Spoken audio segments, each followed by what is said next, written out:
Assalamualaikum warahmatullahi wabarakatuh. Perkenalkan nama saya Rizka dari kelas MI 5A. Di sini saya akan menjelaskan materi mata kuliah praktik sistem operasi lanjut dengan judul materi yaitu sistem file Linux.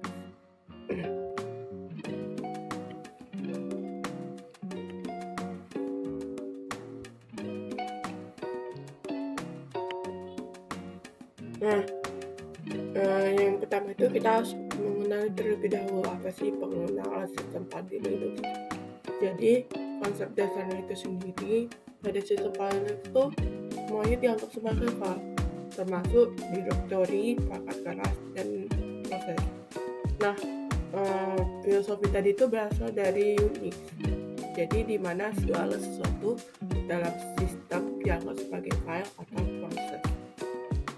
Nah, jenis tipe-tipe file Linux itu sendiri ada banyak. Yang pertama itu ada hardware files, yaitu file umum yang berisi data. Ada directory file yang berisi daftar file lain. Ada juga namanya special file yang digunakan untuk pekerjaan input dan output. Terus ada yang namanya links yang berfungsi sebagai file yang menghubungkan ke file atau directory yang lain. Ada juga yang namanya sockets dan namespace yang digunakan untuk komunikasi antar proses dan penanganan jaringan. Selanjutnya ada yang namanya saya akan menjelaskan partisi dan sistem file. Jadi partisi di Linux sendiri itu membutuhkan minimal 2 partisi. Untuk apa saja?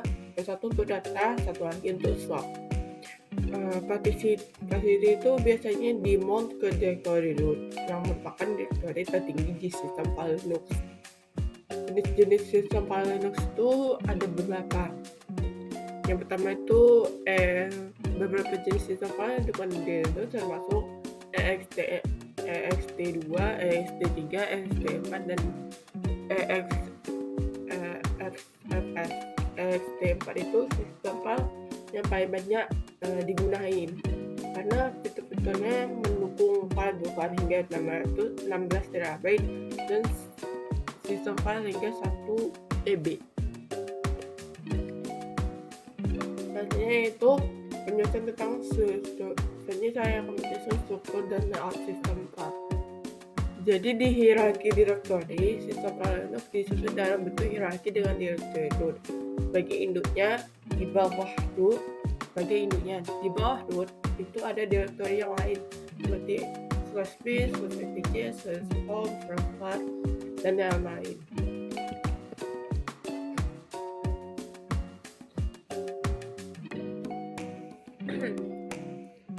Selanjutnya itu ada namanya file system hierarchy standard atau namanya FHS. Jadi FHS ini adalah standar yang digunakan untuk mengatur struktur dan layout directory di Linux. Selanjutnya itu saya akan menjelaskan tentang absolute dan relative path name. Absolute directory path name ini itu untuk menunjukkan lokasi file atau directory mulai dari root directory. Sedangkan relative path name itu untuk menunjukkan lokasi file relatif terhadap directory tempat pengguna saat ini berada.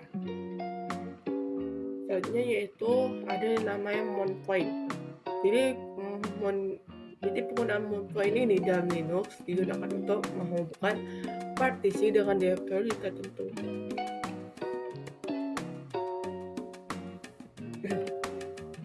Jadi dengan directory tertentu itu tadi misalnya partisi /dev/sdai dapat di-mount ke boot. Jadi semua directory berada di bawah root directory.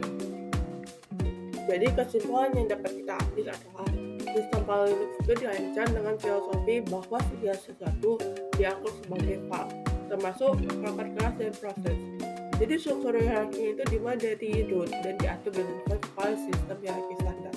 Nah, Linux sendiri itu menggunakan berbagai jenis sistem file seperti ext4 dan exfs. Dan memanfaatkan partisi untuk mengorganisir data dan slot.